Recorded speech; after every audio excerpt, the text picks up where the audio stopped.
복음으로 충분한 오직 말씀이 결론이 되는 시간 되게 하여 주시옵소서. 예수님의 이름으로 기도드립니다. 아멘. 신약성경 사도행전 10장 34절에서 48절을 찾으셔서 함께 기도하셔도 하나님께서 우리에게 주신 계신 말씀으로 받으시기 바랍니다. 제가 먼저 34절을 봉독하겠습니다. 베드로가 입을 열어 말하되 내가 참으로 하나님은 사람의 외모를 보지 아니하시고 하나님을 경외하며 의를 행하는 사람은 다 받으시는 것을 깨달았다. 만유의 주 되신 예수 그리스도로 말미암아 화평의 복음을 전하사 이스라엘 자손들에게 보내신 말씀 곧 하나님이 그리스도를 함께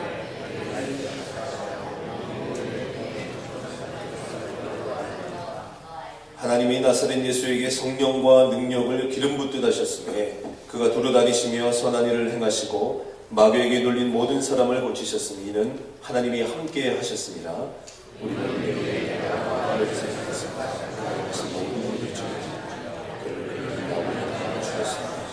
하나님이 사흘 만에 다시 살리사 나타내시되 모든 백성에게 하신 것이 아니요 오직 이리 택하시는 증인 곧 죽은 자 가운데서 부활하시고 그를 보시고 음식을 먹는 일에 하시는 것입니다. 우리에게 명하사 백성에게 전도하되 하나님이 살아있는 자와 죽은 자의 재판장으로 정하신 자가 곧 이 사람인 것을 증언하게 하셨고 그에 대하여 모든 선지자들로 전하되 그를 믿는 사람들이 다 그의 이름을 힘입어 죄송합니다. 베드로가 이 말을 할 때에 성령이 말씀 듣는 모든 사람에게 내려오시니 베드로와 함께 하신 자들이 일어나게 성령 보주심으로 말미암아 놀라며 이는 방언을 말하며 하나님 높임을 들음이로다.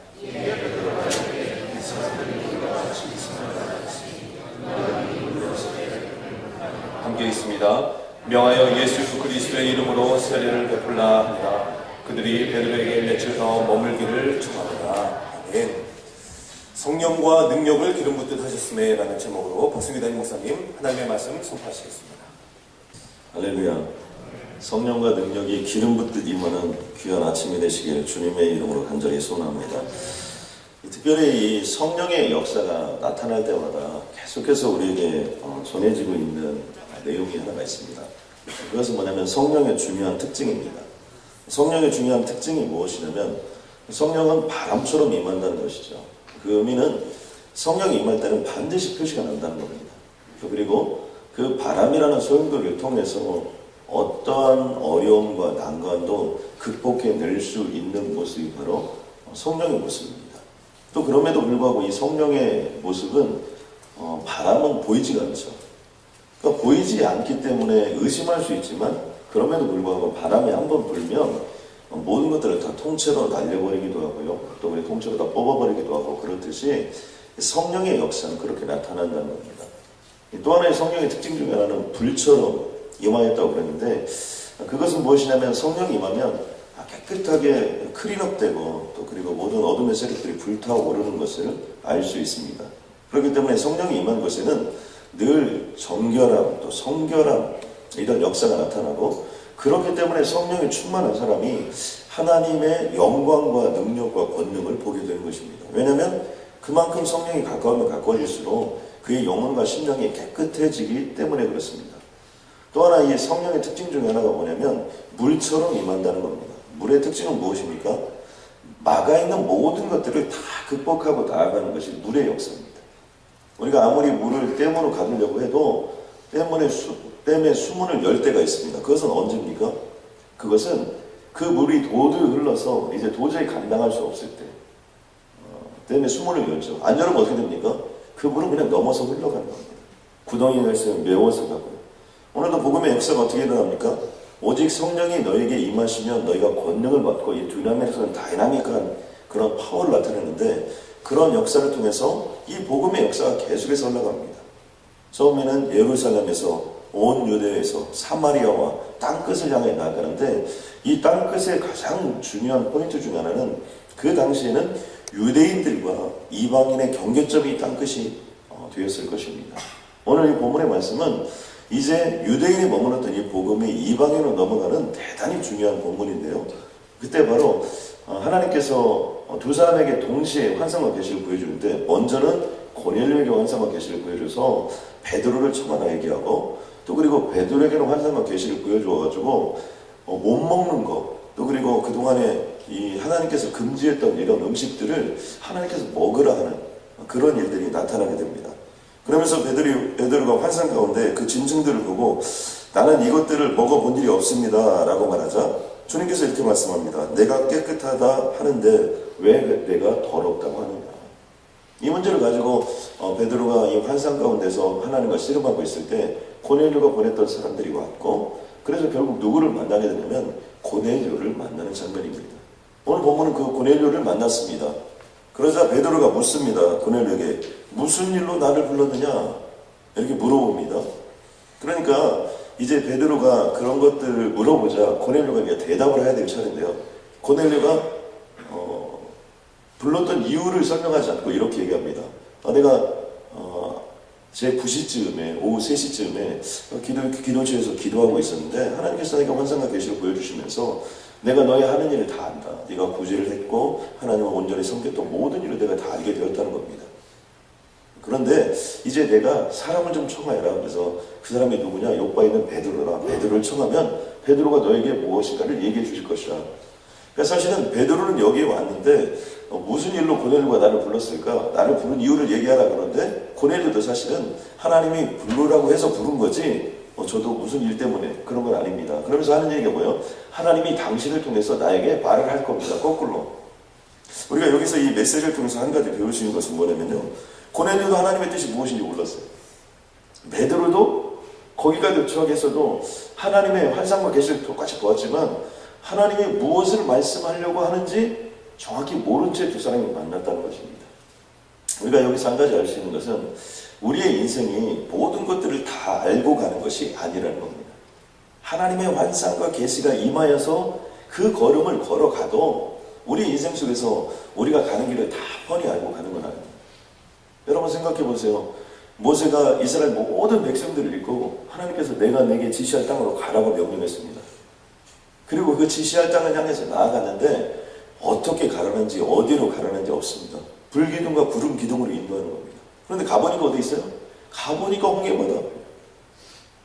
그러니까 때로는 하나님의 말씀에 정말 순종하고 정말 성령이 너무나 충만하고 정말 하나님께 기도하고 또 그리고 최선을 다해서 가도 홍해바다 앞에 이를 수 있다는 겁니다.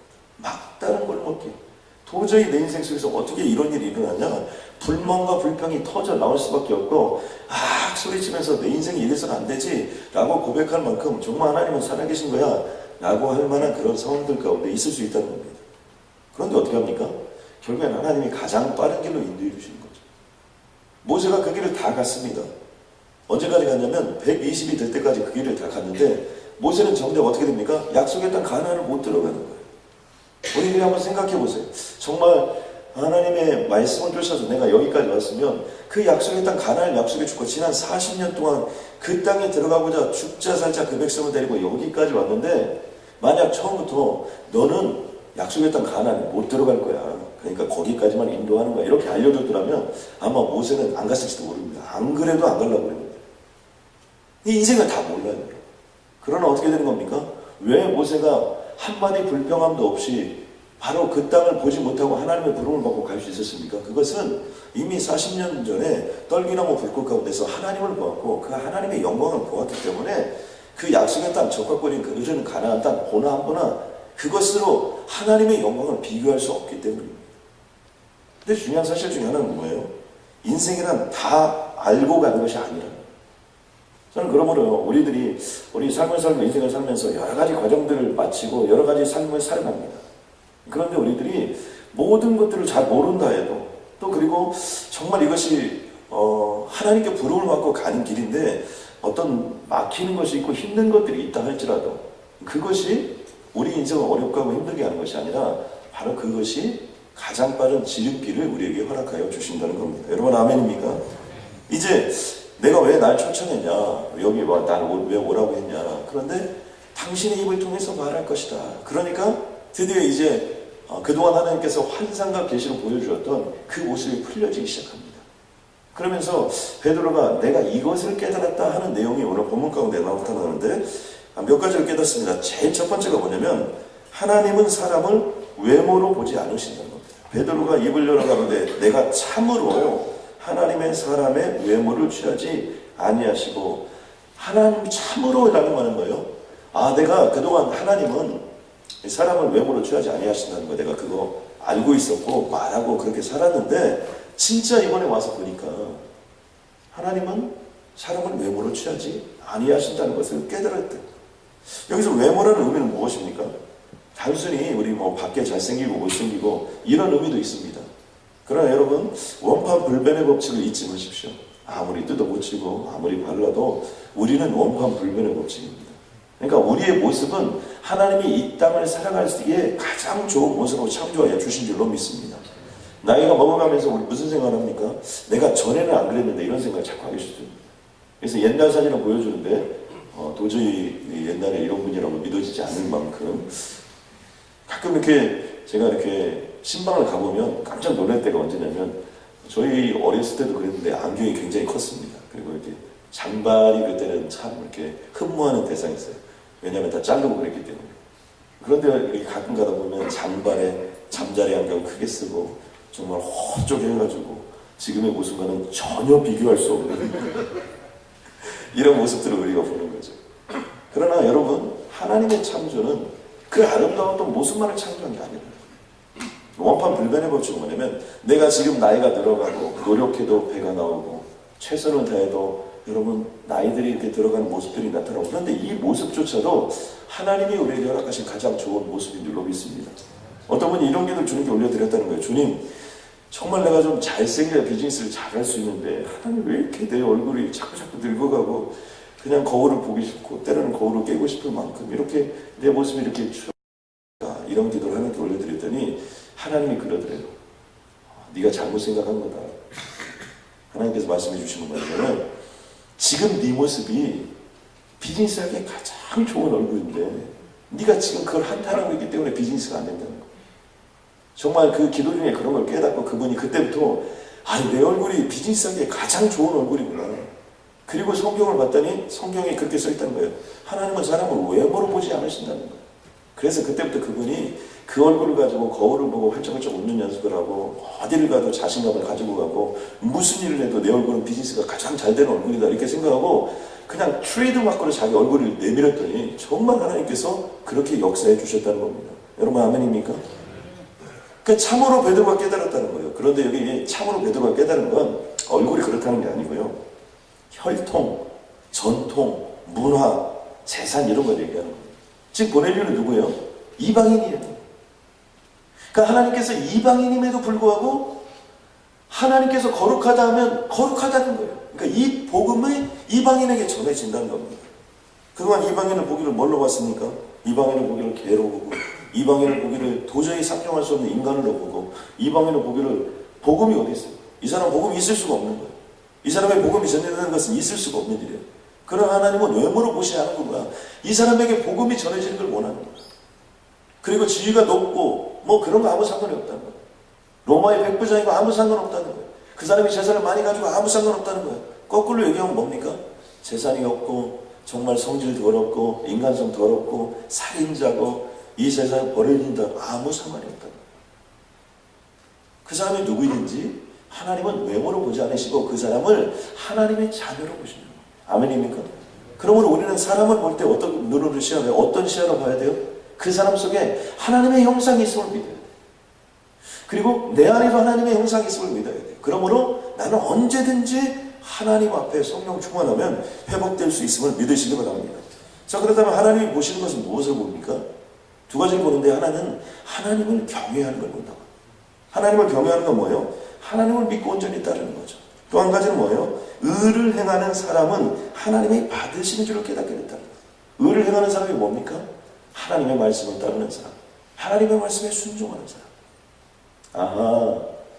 유대인이라고 해서 하나님이 받고 이방인이라 해서 하나님이 받지 않고 그런 것이 아니에요.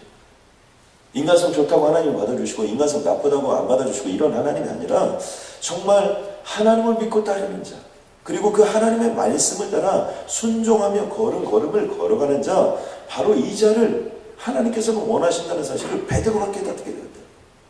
이것은 굉장히 충격적인 사실입니다. 절대로 예수를 믿을 수 없는 사람이라고, 내가 저 사람이 정말 예수 믿으면 손에 장을 지신다고 생각했던 사람이 바로 예수님께서는 가장 그의 인생이 돌아오기를 원하는 사람이라는 것을 그는 깨닫게 되었다는 겁니다. 또 한 가지 깨닫게 된 것은 뭐냐면 예수 그리스도의 복음이 화평의 복음이었다. 오늘 본문 가운데 보면 이런 말씀이 나옵니다. 만유의 주 되신 예수 그리스도로 말미암아 화평을 전하노니. 근데 베드로가 누굽니까, 여러분?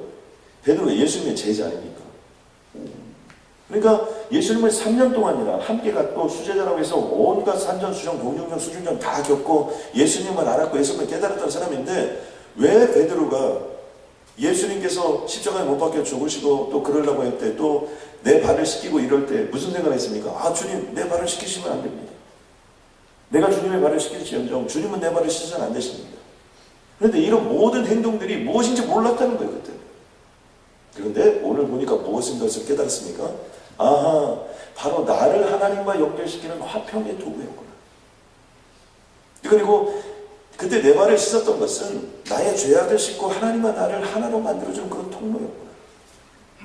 또 그리고 오늘 나를 여기에 보내신 것은 바로 이 사람과 예수 그리스도를 만나게 하는 화평을 전하는 자로 나를 이 자리에 불러주셨다는 것을 깨닫게 되었다는 겁니다. 그 일을 위해서 하나님이 하신 일이 무엇입니까? 하나님이 나사렛 예수에게 성령과 능력을 기름 붓듯 해주셨다는 겁니다. 저는 여기에 있는 모든 분들에게 성령과 능력이 기름 붓듯 임하시게 주님의 이름을 간절히 소원합니다. 이 어노인팅의 축복이라는 것은요, 성경에 보면 많이 임하는 축복이 아니에요.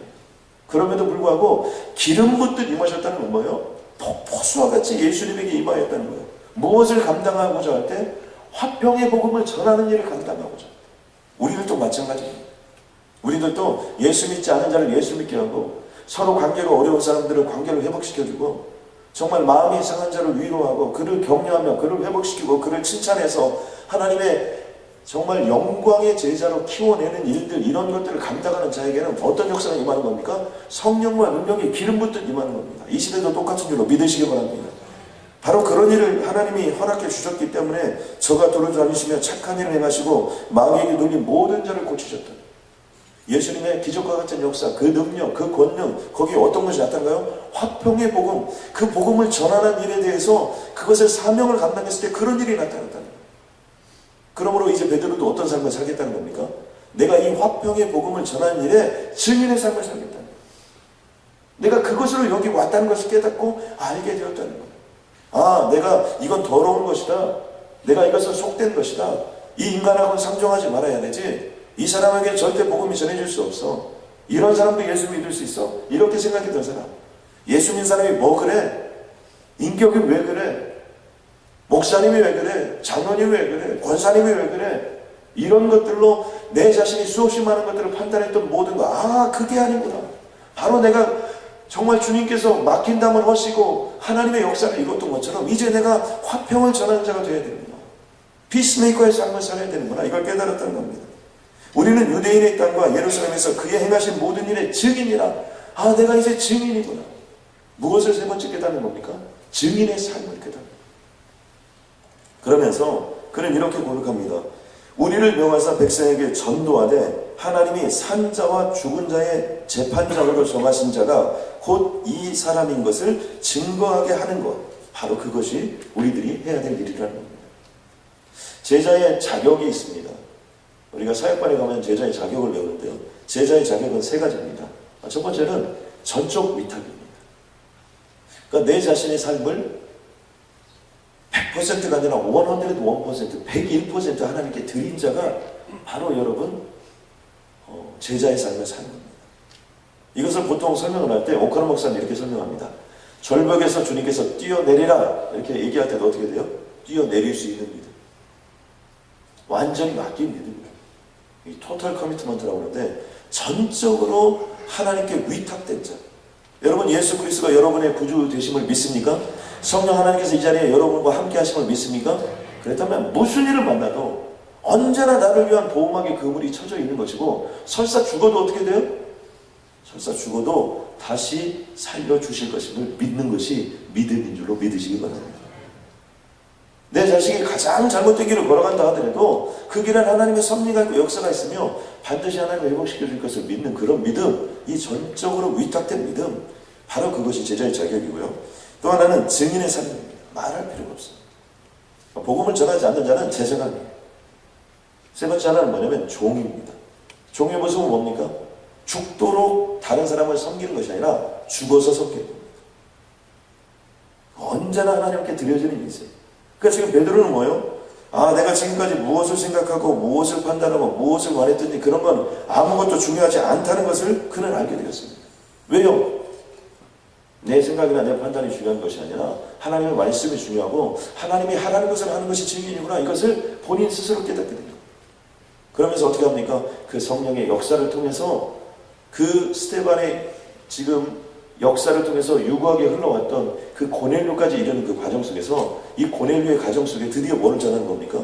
그 순교의 피와 함께 흘러왔던 그 복음의 역사가 이 고넬료의 모든 가정들에, 거기에 누가 있었습니까? 지금 온갖 친척들이 다 모였죠. 또 모든 친구들이 다 모였다고 하는데 그 모든 사람들에게 베드로가 그것을 깨닫고 그것을 하나하나 설명할 때 성령이 그곳에 임하는 겁니다. 오늘 이곳에 그 성령이 온전히 임하여 주시길 주님의 이름으로 간절히 소원합니다. 그곳에 있는 모든 사람들의 마음을 사로잡습니다. 영혼을 사로잡습니다. 그리고 그곳에 있는 사람들에게 세례를 주게 되는데 두 가지 역사가 나타납니다. 하나는 방언이 터집니다. 또 하나는 하나님을 높이는 역사가 나타납니다. 세례를 주고 그들에게 성령의 충만함이 임하죠. 방언이 나타나는 것은 무엇입니까? 오순절 마가의 다락방에 성령이 임했을 때 방언이 나타났습니다. 그것은 뭐냐면 정말 바람처럼 불처럼 물처럼 임하는 성령이 그곳에도 임하였다는 하나님의 역사와 상징적인 표현입니다. 또 하나는 뭡니까? 하나님을 다 높였습니다. 무슨 일이 있어도 어떤 일이 있어도 이들의 삶은 성령의 충만함으로 말미암아 하나님만을 높이는 삶을 살아가게 되었다. 저는 이 메시지를 통하여 우리가 붙잡아야 될 것 중에 하나가 뭐냐면요, 사람을 외모로 보지 말고 복음의 대상자로 봐야 된다는 겁니다. 사무엘상 16장 7절, 여호와께서 사무엘에게 이르시되 그의 용모와 키를 보지 말라, 내가 이미 그를 버렸노라. 세상에 아무리 용모와 키를, 또 세상에 아무리 이런 외모를 붙잡는다 하더라도 우리는 그걸 붙잡으면 실수하게 된다. 우리는 그걸 붙잡으면 실패하게 된다. 우리가 막 그 남자는 너무 멋졌어요. 그 여자는 너무 착하게 생겼어요. 그래서 인생 왕창 망한 사람 수없이 많습니다. 그거 잘못 봐가지고 나중에 그 아름다운 외모에 또 그 아름다운 여인의 모습이 술꾼인지 어떻게 알았습니까? 마약이 찌들어있는 인생인지 어떻게 알았어요? 그래서 창백해졌는데 그냥 눈이 멀어가지고 그 여자의 얼굴은 너무 창백했어요. 뭐 때문에 창백해진지도 모르겠어요. 외모로 그냥 사람을 판단해요. 그런 어려움이 있습니다. 복음의 대상으로 보고 불쌍히 여기는 마음이 훨씬 더 중요하다는 사실입니다. 아멘입니까? 주님이 버린 것 우리를 붙잡을 필요가 없어요. 내가 버린 것은 사람과 같지 아니하니 사람은 외모를 보거니와 여호와는 중심, 마음을 본다. 그러므로 우리는 뭘 볼 줄 알아야 돼요? 그 사람의 영혼과 심령을 볼 줄 아는 것이 필요합니다. 마지막으로 하나 더 보여야 될 것은 뭐냐면 무슨 일을 하든지 하나님을 기쁘게 해야 합니다. 요즘에 이렇게 고령화 사회가 됩니다. 그래서 뭐 인생은 60부터라는 말이 있지만 요즘은 좀 말이 바뀌어가지고 인생은 80부터입니다. 80부터. 말이 바뀌어진 줄 여러분 믿으시기 바라고 이제 80까지는 우리가 계획을 써야 됩니다. 60까지 쓴 사람들은 한 20년 동안 치매에 걸려 어려움이 있습니다. 그러니까 아예 60 이후에 삶을 계획하지 않은 분들은 나는 평생 새벽기도 아니라 이렇게 결단하고 나오면 주님께서 치매 예방해 주시고 하나님의 역사를 허락해 주실 줄로 믿습니다. 인생 80부터인데 그 어른들에게 설문조사를 했다는 거예요. 다시 태어난다면 뭘 하고 싶냐? 그런데요. 물론 크리스찬 어르신 분들에게 설문조사를 했는데 그 내용에 보니까 충격적인 내용이 나왔어요. 몇 가지가 나왔는데 그 중에 제일 핵심적인 거 하나는 뭐냐면 한번 모험해보는 삶을 살겠다 이렇게 표현했어요. 그러니까 너무 이렇게 다칠까봐 아플까봐 죽을까봐 너무 바둥거리고 살았는데 인생 한번 80까지 살아보니까 에이 그거 아무것도 아니었는데 그냥 확 한번 저질러 보는 거예요. 무엇 때문에 그렇게 그거냐? 그렇게 못했을까? 인생 80을 생각해보니까 그렇다는 거예요. 그냥 확 한번 저질러 보는데 그러고 봤더니 모세가 인생 80 어떻게 했습니까? 하나님의 부름을 받고 한번 확 저질러 보니까 남은 40년이 정말 환상 같은 인생을 살았던 것 같습니다. 또 하나는 뭐였냐면요, 하나님을 기쁘게 하는 삶을 살고 싶다. 살아보니까 아무것도 아니라는 거예요. 나를 위해 먹고 나를 위해 또 먹고, 나를 위해 관리하고 또 관리하고, 나를 위해서 모든 걸 다 80을 살아보니까 전부 다 한 일이 저거는 나를 위해 한 일밖에 없더라니까. 그래서 인생 80에 이 크리스찬들이, 이 크리스찬 어른들이 깨달았던 건 무엇이냐면, 여호와를 기뻐하라, 그가 내 마음의 소원을 이루라. 정말 하나님이 하늘이여 노래하라, 땅이여 노래하라, 땅이여 기뻐하라, 산들이여 즐거이 노래하라. 여호와께서 그 백성을 위로하셨은즉 그가 고난당한 자를 긍휼히 여길 것이라. 주 안에서 항상 기뻐하라, 내가 다시 말하노니 기뻐하라. 여러분 아멘입니까? 기쁘게 살라고 그렇게 얘기하고 하나님을 기쁘게 하는 자의 삶을 살았으면 좋은데 뭐 한다고 그렇게 그냥 머리를 감싸안고 그렇게 잠을 못 자고 그냥 가만히 걱정하고 살았으면 지금도 건강히 살 텐데 80이 다 돼가지고 손발이 떨리고 이런 것들은 내가 너무 걱정을 많이 해가지고 그렇구나. 그냥 속편히 살고 그냥 주님 품에 갈 걸 이렇게 마음먹었으면 됐을 텐데. 여러분 아멘입니까?